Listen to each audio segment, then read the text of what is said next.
আসসালামু আলাইকুম। এগুলো হচ্ছে গরুর জিহ্বা। অনেকেই পছন্দ করে, আবার অনেকেই পছন্দ করে না। আমি অনেক পছন্দ করে খাই। গোটা জিহ্বাটাকে গরম পানিতে ভালো মতো ৮-১০ মিনিট ফুটিয়ে নিতে হবে। দেন উপরের লেয়ারটাকে পরিষ্কার করে ছোটো ছোটো করে কিউব করে কেটে নিতে হবে। গরম একটি কড়াইয়ে তেল গরম করে নিলাম।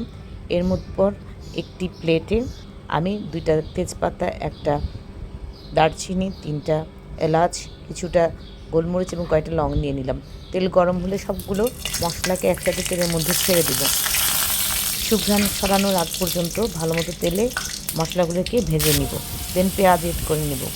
পেঁয়াজটাকে হালকা ব্রাউন করে ভেজে নিতে হবে এবং পেঁয়াজটা যাতে তাড়াতাড়ি ভাজা হয়ে যায় এর জন্য আমি কিছুটা লবণ অ্যাড করে নিচ্ছি।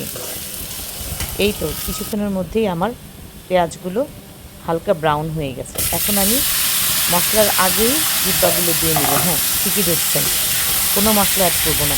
তেলের মধ্যে সরাসরি জিহ্বাগুলো দিয়ে নিব, যাতে জিহ্বাতে যে এক্সট্রা স্মেল থাকে সেটা চলে যায়। ভালো মতো নেড়ে চেড়ে জিহ্বাগুলোকে আমি একটু হালকা ভেজে নিব। জিহ্বা থেকে পানি বের হবে প্রচুর। দেন ভালো মতো ভাজা হলে আমি আস্তে আস্তে মশলা অ্যাড করব। প্রথমে আমি আদা বাটা দিব আন্দাজ মতো। এখানে আধা কেজির মতো জিহ্বা আছে। আমি ১ টেবিল চামচ আদা দিয়েছি, ১ টেবিল চামচ রসুন দিয়েছি এবং আদা রসুন দেওয়া হলে দেন আমি আবার ভালো মতো নেড়ে চেড়ে আদা রসুনগুলো ভালো মতো জিহ্বার মধ্যে মিক্সড করে নেব, যাতে প্রতিটা জায়গায় সমানভাবে মশলাটা ছড়ায়। এরপর আমি দিয়ে দিচ্ছি ধনিয়া গুঁড়া, তারপর আমি আবার নিয়ে নিব। তারপরে অ্যাড করব মরিচের গুঁড়া।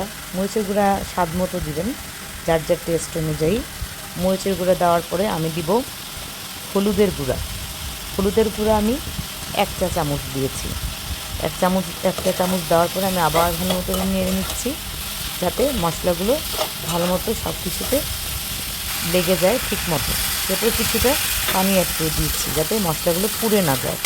তারপরে ভালো মতো মশলাগুলো আমি জিহ্বার সাথে মিক্সড করে নিব, যাতে প্রতিটা কোণায় মশলা পৌঁছায়। এরপর আমি ঢাকনা দিয়ে ঢেকে দিব।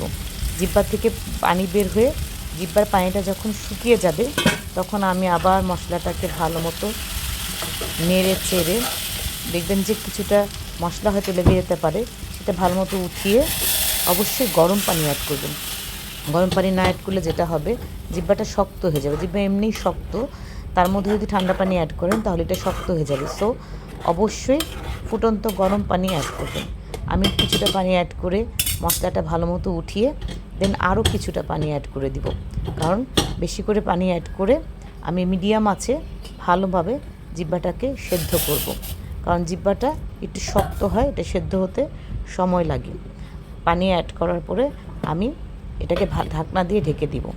এরই মাঝে আমি আবার ঢাকনা তুলে ভালো মতো একটু নাড়াচাড়া করে দিব, যাতে উপরে ভেসে থাকা তেলগুলো ভালো মতো জিহ্বার সাথে মিক্সড হয়ে যায়। এই তো আমার রান্না শেষ। এখন আমি কিছুটা জিরার গুঁড়া অ্যাড করে দিব। জিরার গুঁড়া অ্যাড করার পরে একটা সুন্দর স্মেল বের হবে। অবশ্যই জিরার গুঁড়াটা পরে অ্যাড করবেন। এই তো রেডি হয়ে গেল আমার প্লেট। এখন লেবু দিয়ে মজা করে খাবো। ধন্যবাদ।